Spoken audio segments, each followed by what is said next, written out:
Coucou. Bienvenue sur cette chaîne. Je vais vous raconter une nouvelle histoire dont le village parle encore, une histoire que l'on murmure le soir au coin du feu. Je me souviens encore du jour de ma naissance. Pas parce que j'en garde un souvenir, non. Mais parce qu'on me l'a raconté 1000 fois, avec des frissons et des murmures. Je suis né sous un ciel tourmenté, un vent violent secouait les arbres, et les éclairs zébraient la nuit comme les griffes d'un esprit en colère.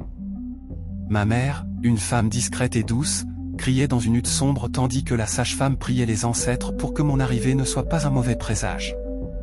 Mais dès que je suis venu au monde, une chape de silence s'est abattue sur la pièce. Ses yeux. Ils sont. Ma mère m'a serré contre elle, le regard rempli de terreur. La vieille femme a reculé d'un pas, comme si j'étais une créature née du vent et non de la chair. Mes yeux étaient dorés.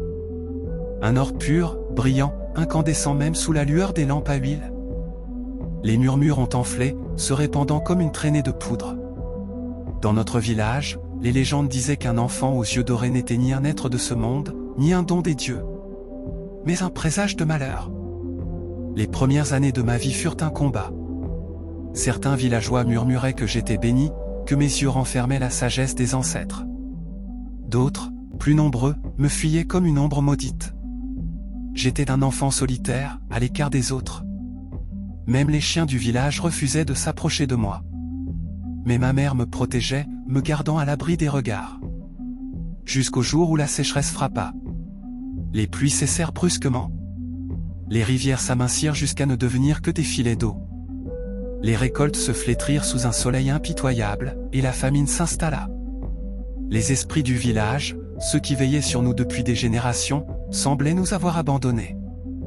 C'est alors que les regards se tournèrent vers moi. Tout a commencé par des murmures. Des paroles chuchotées derrière mon dos. Depuis sa naissance, nous sommes maudits.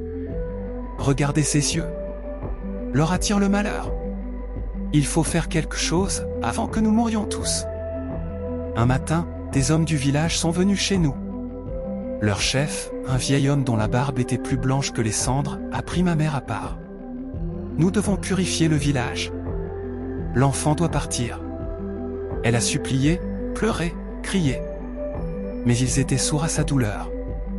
Ils ne voulaient pas seulement que je parte. Ils voulaient que je meure. Ils sont venus de nuit. Des torchets à la main, des couteaux brillants sous la lune. Ma mère m'a réveillé en hâte, les larmes aux yeux. « Cours, mon fils.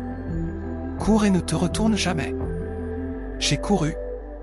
Dans la forêt sombre, pieds nus sur la terre sèche. Derrière moi, des cris et des pas lourds résonnaient, des branches craquaient sous leur rage. La peur serrait mon cœur, mais quelque chose d'étrange s'est produit. Mes yeux dorés voyaient dans l'obscurité. Chaque arbre, chaque racine, chaque sentier invisible dans la nuit m'apparaissait clairement. Je me suis faufilé à travers les bois comme si les esprits eux-mêmes guidaient mes pas. Les hommes du village ne pouvaient pas me suivre. Ils trébuchaient, s'égaraient, hurlaient de frustration. Puis, le silence est tombé. Je me suis arrêté, haletant, perdu au plus profond de la forêt. Devant moi, une silhouette m'attendait. Une vieille femme, drapée de noir, avec des yeux aussi dorés que les miens. « Viens, mon enfant !» Elle m'a emmené loin du village, à travers les bois et les montagnes. Là, dans un sanctuaire oublié des hommes, j'ai découvert d'autres enfants comme moi. Nous étions des dizaines. Tous avec ces mêmes yeux dorés. La vieille femme nous a appris notre véritable nature. Nous n'étions ni maudits ni des présages de malheur. Nous étions les héritiers d'un ancien peuple, les enfants des étoiles, ceux qui pouvaient voir au-delà du voile de ce monde.